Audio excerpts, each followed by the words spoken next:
Alright, so here is another funny moment video. And I'm sharing this only because my best friend of 20 years came to my home this past Saturday, and she told this story to her children, and her children thought, wow. When I was in 4th grade, I was 9 years old, my teacher that year, Mr. Barnes, he lived next door to me. And one day I was playing with my sister and my friend, who lived just down the alley, the road from us, and we found a dead squirrel in the neighbor on the other side of me. We found a dead squirrel in their yard. It had been electrocuted. It was right next to the power lines where you could tell that it had been electrocuted and fallen. And it was all rigor mortis and all that nasty stuff. But there was like no blood or anything like that.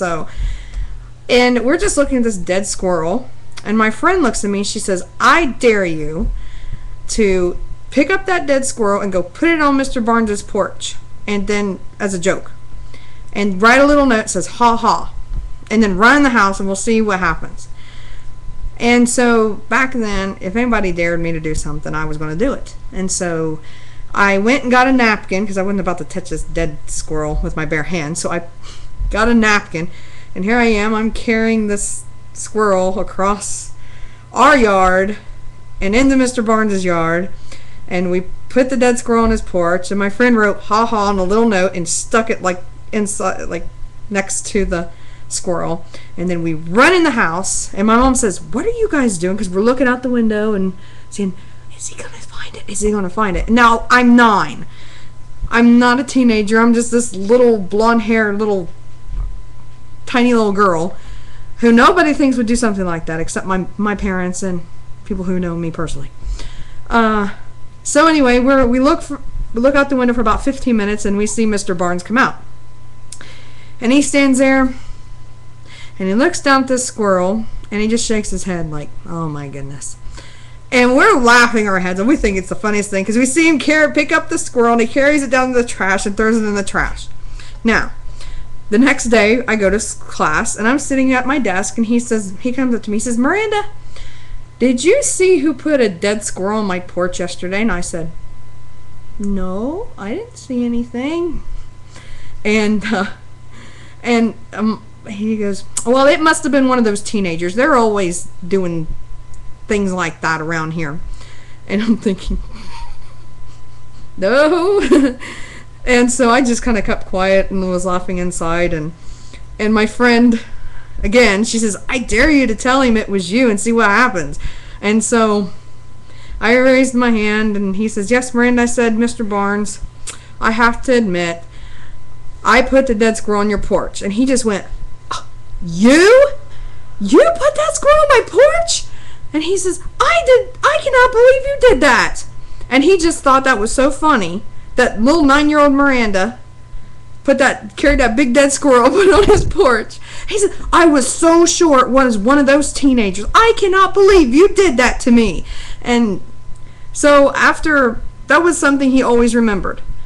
And my sister was about 3 or 4 years behind me in school. And by the time she got to his class, she was in his class, but he had already moved away from being my neighbor. He moved to another town. And when my sister was in his class, he told that story. He pointed at my sister and he says, do you know what her sister did when she was in my class? And as far as I know, he still tells the story about the little girl who put the dead squirrel on his porch. I don't know, but he told that story just like it was one of the funniest things that ever happened. And I'll tell one more, because this was another thing I did when I was in school. And I was in 2nd grade. I was 7. And I said a lot of strange things when I was 7. I will say that. My mother to this day is afraid to take me out in public, even though I'm almost 30. She never knows what I'm going to say. And now I married a man that does the same thing as I do, so now she's scared to take both of us out. Well, when I was in 2nd grade, my teacher told my mother about this story. I don't remember saying it. I don't remember doing it.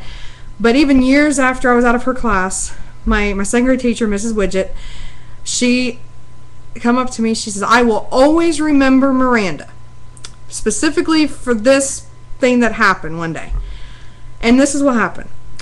She says, Miranda was standing there at my desk, and she just was talking about this movie. She talked about this movie just that was getting ready to come out, and I'm sure it had to be a Disney film.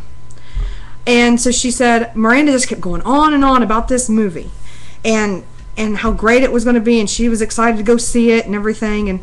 And so my mom's listening and thinking, where's this going? And she says, well, I looked at Miranda and I said, well, where can I see this movie? And she said, I kind of cocked my head and I said, at a theater near you. Because back in the early 90s and late 80s, that's what they said. They would say at the end of a trailer, they would say, of a movie trailer, they say, coming to a theater near you. And that's what I told her. I just cocky little me said, at a theater near you. And she said, I will never forget Miranda because of that. So there's a couple funny things for you, and I hate to tell you, but this is not the end of them. I have a lot more, and hopefully we'll get to share more sometime soon. But I hope you've enjoyed this, and I want to say no animals were harmed in the making of these memories, but sadly they were. But I did not harm them. They were the animal it harmed itself basically. So, but hope you've had a good laugh and have a great day. Bye bye.